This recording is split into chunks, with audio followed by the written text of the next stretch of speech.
Hi everyone, welcome to my channel. This is Dr. Riggy BG. So for today, we have a very important topic. It is very important kasi it entails our lives towards healthcare, wellness. Ang topic natin ngayon about preventive medicine. So preventive medicine is close to my heart and also close to this department. By the way, we are from the Department of Internal Medicine, and our neighbor, dito lang sa around the corner, is the Department of Preventive Medicine or the Department ng Family Medicine. So what is preventive medicine? So because from before, no, meron tayong mga naririnig, sabi nila preventive medicine is the best medicine. Tama 'yon. And sabi din nila, prevention is better than cure. Again, correct na naman yan. So, question. So, why is preventive medicine considered the best medicine? So, let's talk about it. So, let's define first, no, yung preventive medicine.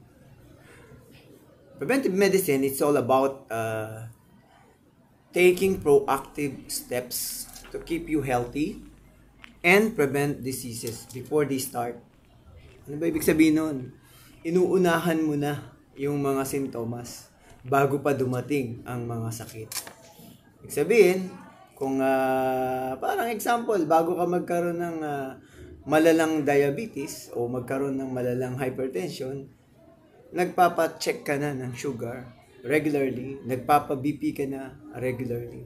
Those are what we call proactive steps, no?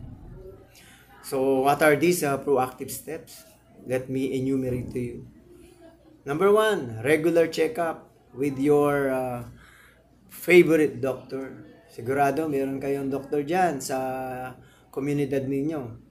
Yung kilala nyo, na sa puso nyo ay na trusted nyo. So, always have your regular checkup. When we say regular, at least mga siguro 6 months, 12 months, yan. Kung wala ka pang mga chronic diseases. Kung meron ka ng chronic disease, mostly, kung chronic lang yan, mga 3 to 6 months, no? Every 3 to 6 months. Kung halimbawa, bago yung sakit mo, according dun sa gusto ng doktor mo kung kailan ka magpapa-check up. Mostly after the first or initial checkup, mga after 1 to 2 weeks yan. Again, what is our next? Yung tinatawag natin na vaccination. Napaka-importante niyan, no? So may mga kaibigan tayo na hindi naniniwala sa vaccine. But remember, the reason why we were able to battle, no?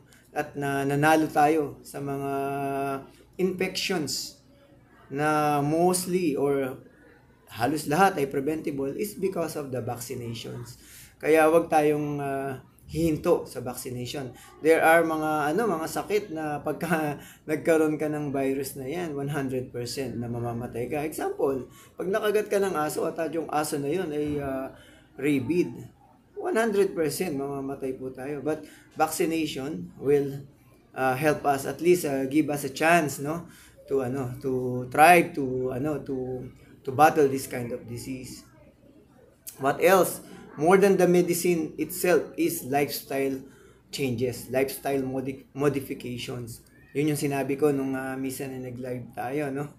So what are these lifestyles? Sinabi ko na rin noon, these are the eating healthy foods, mga proper diet, proper exercise, and ano ba yon, yung sabi natin na iwas sa stress, hindi mo maiiwasan yung stress, no? So just manage your stress, yung mga stresses natin sa buhay. Stress management ang tawag diyan. You cannot hindi mo naman pwede, Dok, ang dami-dami kong stress sa buhay. Yes, marami tayong stress, kahit na sino maraming stress. Kumisan mga nagbibideo kayo sa kabila na hindi ka makatulog, stress na yan. But siyempre nag-enjoy sila. I-manage natin yung sarili nating stress. Pwede naman natin magtakip ng mga tenga natin, mga gano'n, no? So those are just examples, no? So, example pa ng ng proactive mga proactive na steps, screening, yung sinabi natin kanina, screening. Screening is a primary prevention. Screening for conditions like example, high blood pressure. Nag-BP ka at least once a day kung meron kang pang-BP sa bahay. Kung wala naman, meron kang center dyan, at least every week, papa-BP po kayo. Pag nagpa-BP ka, syempre dapat nakapahinga ka ng at least mga 5 to 10 minutes, nag-upo-upo ka bago ka kukunan ng BP unless, syempre nahihilo ka na, meron kang acute condition na dapat kunan ka na agad ng blood pressure. Other examples na dapat pinapascreen ay yung example yung diabetes. Dapat ipapascreen tayo ng sugar because diabetes entails a lot of diseases, no. Hindi lang naman yung diabetes per se kasi diabetes is marami siyang number of diseases na kino-complicate niya. The heart, yung eyes natin, yung kidneys natin, marami, no, even yung brain natin, no. And isa pang dreaded disease na kailangan na i-screen natin is cancer. So later on, hindi ngayong vlog na to, siguro sa ibang mga topics, we will talk about the different screening ways, no, para nun ma-screen natin ang cancer, no. Kasi importanteng topic yan and it needs another time for this for vlogging, no. So, think of preventive medicine as a strong foundation for your health. Kailangan napaka-importante niyan, no? Kasi hindi lang yung insurance, hindi lang yung medical insurance natin. Preventive medicine is the strong foundation of our health. So, you're less likely to face major issues later pagka ganun ang pag-iisip natin. So, for example, let's imagine, no? Imagine natin yung body natin like yung kotse natin. Yung kotse natin na ginagamit natin araw-araw, meron yung mga preventive measures, no? Like example, regular oil changes, yung maintenance na ginagawa natin so that we will be avoiding yung mga major breakdowns, no? We're not going to wait for something na masira yung sasakyan natin. Kaya nga nakalagay dun sa dun sa maintenance book natin na merong at least every 6 months or at least 1 year or at least pagka umabot na ng 5,000 or 10,000 kilometers, no? Ganun, di ba? So, we don't want to wait or palampasin pa yung mga bagay na yon para lang in the end, magkakaroon na ng breakdown yung sasakyan natin. And what happens pagka nagka-breakdown? Mas malaki po ang gastos. So, ganun din yung katawan po natin, no? So, it's like we're staying ahead of the curve. Parang ganun yan. So, why is preventive medicine so powerful? So, let me share 3 key reasons here. So, number 1, it saves lives. Yun ang number 1 dyan.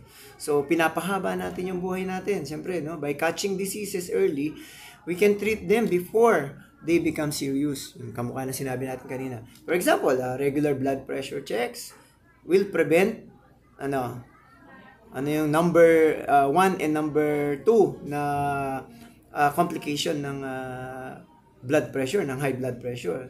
Of course, yung ating strokes and heart attacks. Ang ganda-ganda ng trabaho mo. Isa ka sa pinaka kinikilala sa kumpanya mo. Hindi ka naman nagche-check ng BP mo. Ang BP mo pala nasa 200, 250 na. Tapos eventually, mayroong binigay sa iyo na resibo lang na nabigla ka. Ayun na yun. It's either merong isang nagclot dun sa iyong vascular system, sa mga ugat mo, sa daanan ng dugo. Anong nangyari? Kung nagbara yan dito sa utak, ang tawag doon ay stroke. Pagka nagbara yan dito sa ating dibdib, ang tawag dyan is heart attack. So, it saves lives, no? Kung simple, regular blood pressure check lang. Di ba? So, another key reasons dyan is it saves money. Di ba? Treating diseases like diabetes or heart disease can be Napakamahal po niyan. Wag na, sigurado pagka nagkasakit ka, hahanapin na ng mga kamag-anak mo, saan ka mangungutang. Bahala ng PhilHealth yan. Hindi ho. Napakamahal po. Uubusin lahat yung resources mo. Even yung mga nakatago yung mga kayamanan, pati kumisan, iba nakakapagsangla na talaga ng mga lupa nila, no? So, very expensive talaga. Example, I'll give you an example, no? Example, heart disease. Tapos sinabi ng cardiologist mo, kailangan mo ma-cath lab. Cath lab alone, which is the diagnostic part, no? Yung mismong dadaling ka sa cath lab. Magpe-prepare ka na ng mga 80 to 100,000 doon. Tapos what if nakitahan ka ng baradong ugat na kailangan na lagyan na ng stent, no? Per stent, mga persistent pa lang nasa 200,000 na per stent, no?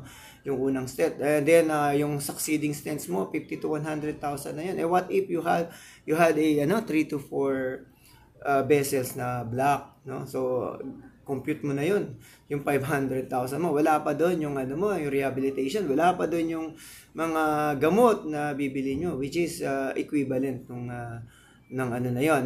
procedure na yon, 'di ba? So it saves money talaga. So open, it costs much. Yung mga talaga, so hindi lang open talaga, sigurado napakamahal.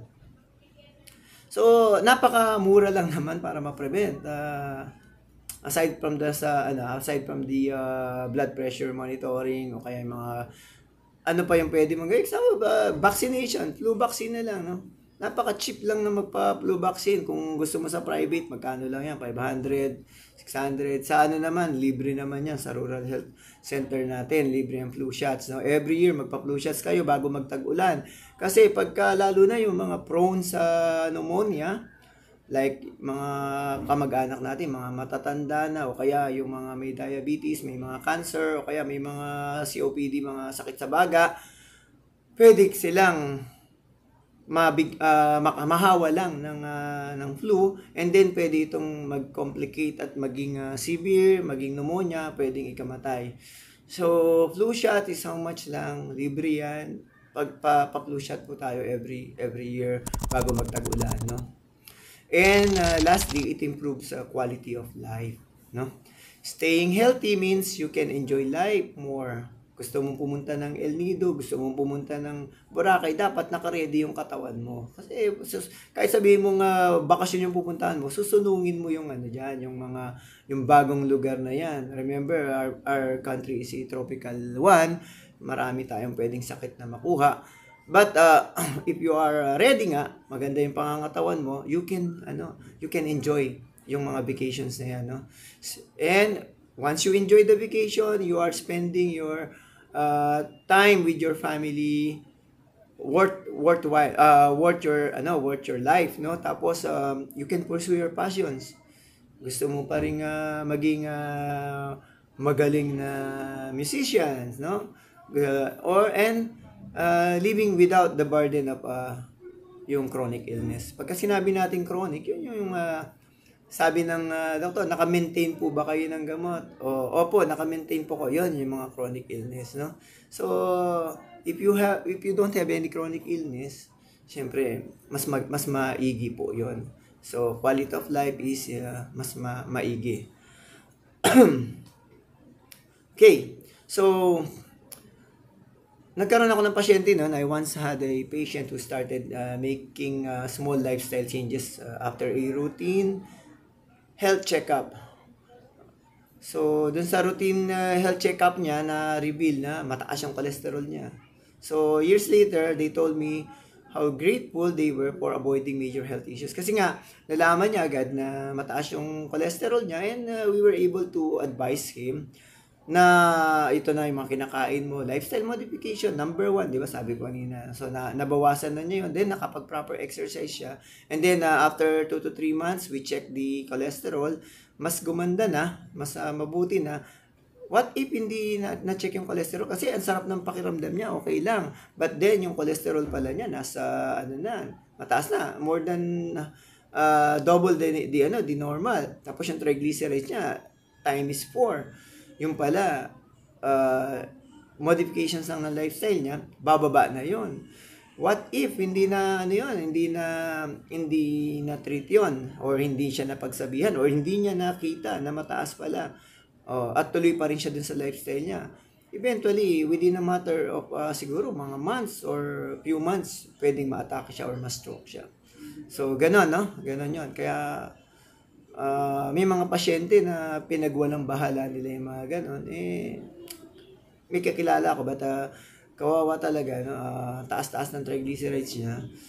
He succumbed to ang tawag namin na fatal arrhythmia, no? Nagkaroon siya ng heart attack because yung nagbara yung puso niya, at yung arrhythmia niya, hindi na siya umabot sa hospital. So now that you understand preventive medicine, it is so important, no? Napaka-importante yan. Let's talk about how you can take charge of your health starting today, hindi bukas, right now. Okay. So, number 1, anong unang gagawin mo? Schedule na ang check-up mo. Puntahan nyo na yung inyong friendly neighbor, doctor, paborito, trustworthy na doctor ninyo, no? If you haven't had a check-up in a while, make it a priority. Your doctor can help identify risks and guide you on what screenings or tests na kailangan ninyo.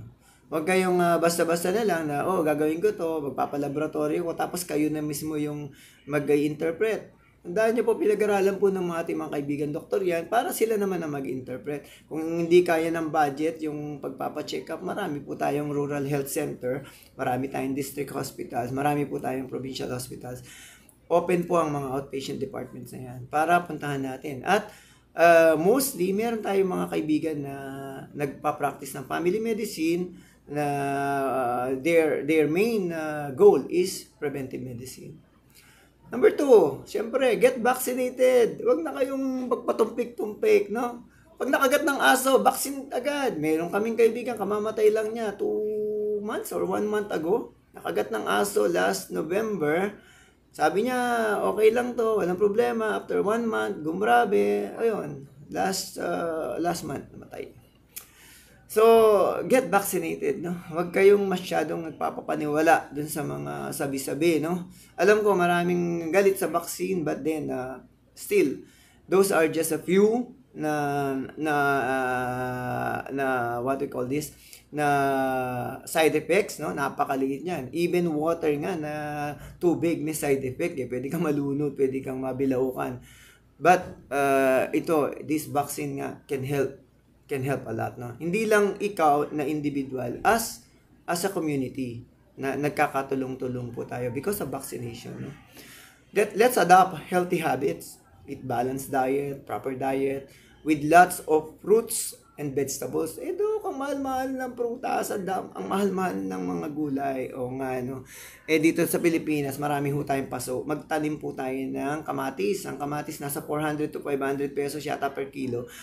Magtanim-tanim mo tayo, madali lang naman magtanim, di ba?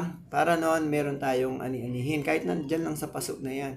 Tapos, siyempre, yung may mga gulay na nasariwa, na mataas ang nutrition, na mura lang. Mamili po tayo ng mga gulay na mura. At punta tayo dun sa mga palengke na mura din magbenta. Good morning, Tay. Yes, good morning.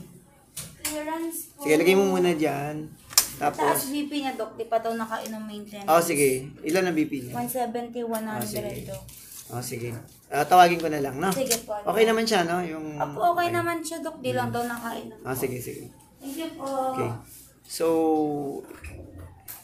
ano pa yung sunod? Siyempre, yung proper exercise. 30 minutes of exercise most daily, o kaya at least 3 times in a week. Yeah, it will make big difference, no? Manage your stress through relaxation techniques like meditation or spending time in nature.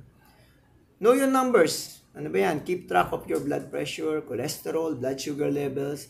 Knowledge is power when it comes to your health. Sabi nga ni, sino ba sabi nga, knowledge is power? Si Ernie Baron, knowledge is power. Di ba?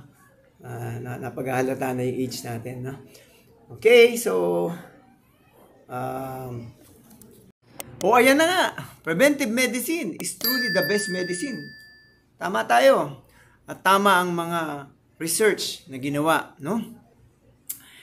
It's about valuing your health enough to invest it today so that we can have an enjoyable, healthier, happier tomorrow. Remember, small steps lead to big changes. So, kayo, what's one thing you'll do today to prioritize your health? Anong gagawin nyo para ma-prioritize nyo yung health nyo? Let me know in the comments below. Message lang kayo dyan. If you found this helpful, huwag kayo magkalimot, like, share, and subscribe to this channel. Let's make 2025 the year we take charge of our health together. Thank you for watching, and I'll see you next time. Meron tayong mga naka-ready na mga content sa mga susunod na weeks. Okay? Hanggang dito na lang. So, stay healthy, everyone. This is Doc Ricky BG signing off. Bye-bye.